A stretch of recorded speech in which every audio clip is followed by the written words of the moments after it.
Alright, so the purpose of this video here is not really how to bleed brakes. There's a lot of information on how to do that. It can be pretty machine specific depending on whether you have linked brakes, you know, just standard separate braking systems for front and rear, ABS braking systems. That's all pretty specific, and you know, you should follow the instructions in a repair manual, whether we have it or you find it somewhere else. The manufacturer's instructions will be really beneficial, because some of them can have steps such as, you know, there's 2 bleeders on a caliper, you know, you start here, finish there.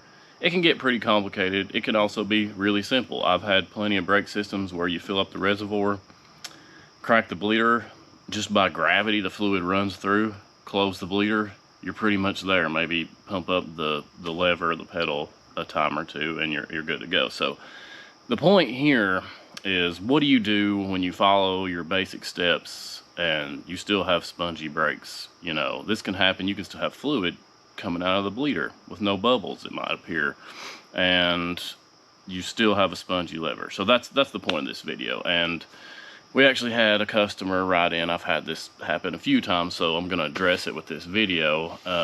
Jake here says he's been working on his brakes for hours. He replaced his master cylinder. So that means that thing was completely dry. It had nothing but air in it. So that's probably where his problem is. And he's getting fluid out of his bleeder valve.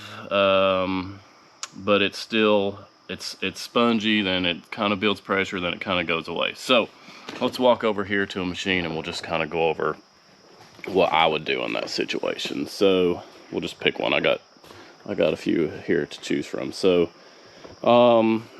same as like on a scooter or anything. So on this particular machine here,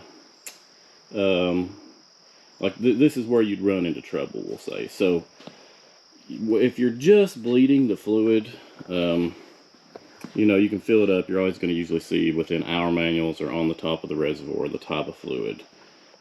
What you would want to do if you're just bleeding the fluid, you want to suck out with like a vacuum pump, or just absorb it with a rag or a towel, all the old brake fluid from here. Fill this up with fresh fluid. That way when you start to bleed the fluid through the system, you're not pulling the old nasty fluid from up here in the reservoir on down into the rest of the system. So once you've kind of done those steps, you can move on to where we're at with the trouble. So you would fill that up. You got your new reservoir on here. Everything's good to go. You may actually have fluid coming out down here like I mentioned, and that's not where your problem is now. So what you're going to want to do is come up to the actual banjo bolt here. Now what we would do in that case, I would say this too, to avoid trouble and problems, have rags ready. And it's not a bad idea to have a rag with some, like a damp rag with some water, because brake fluid is very unforgiving. If you leave it on a painted surface or even a plastic surface for very long, it's going to damage it. It's going to strip the paint. So gloves would be good to have also. I always use gloves. I'm not now because this is just a demonstration. So you would come over here, get your wrench on, and what I would recommend, also what I do is, however you want to do it, I like to wrap a wrench around here, a rag around the wrench, excuse me, to catch this, because what's going to happen that's going to solve your problem is air is going to spray out along with some fluid, and you want to prevent that as much as possible from spraying everywhere. So you can go ahead and put a rag around this. That way when you pump up your lever, just like you would before, hold it, crack this loose, crack your bleeder bolt loose, and if you have air trapped up here, it's going to come up out of here. Sometimes you may have to do the same thing. You may be having no luck, find your banjo bolt down here. Same thing. Put the rag on it, pump up your lever up there, crack it just like you would with the bleeder, and that usually will get the last bit of air out. Now, what you can try even before going that route, what I do a lot of times, is go ahead and open up your reservoir here. set this to the side.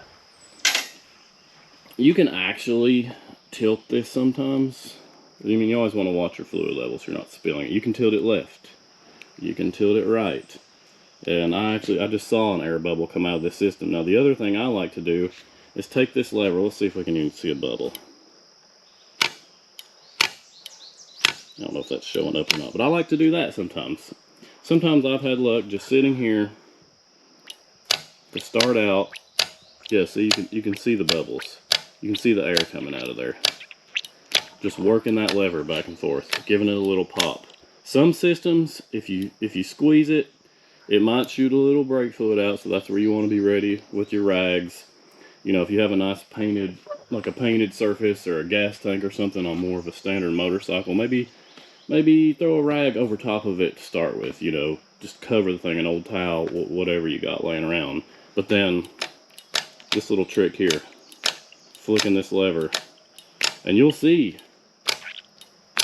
I mean, you can hear it on this one, you'll see the air coming out.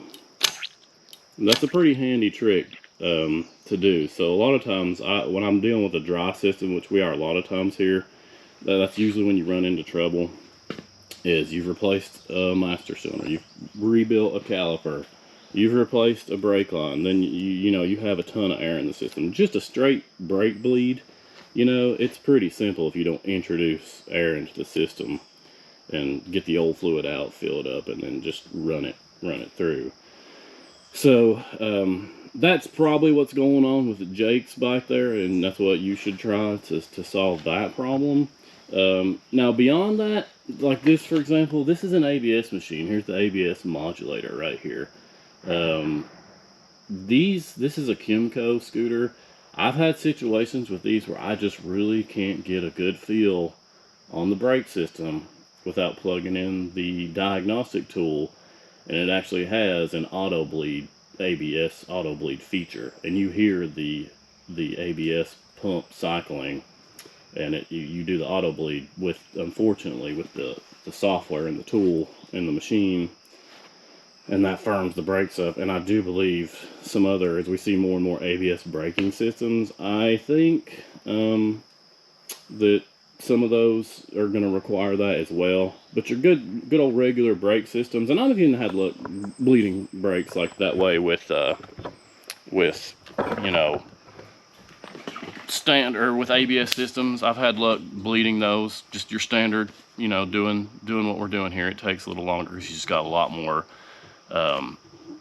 hose and potential places for air to get into. But I have had luck doing it. But there is times where you just need the ABS tool as well. So hopefully that addresses some of the annoying problems, because like I said, brakes can be super easy to bleed and just be done like that, and you can be fighting them for a long time.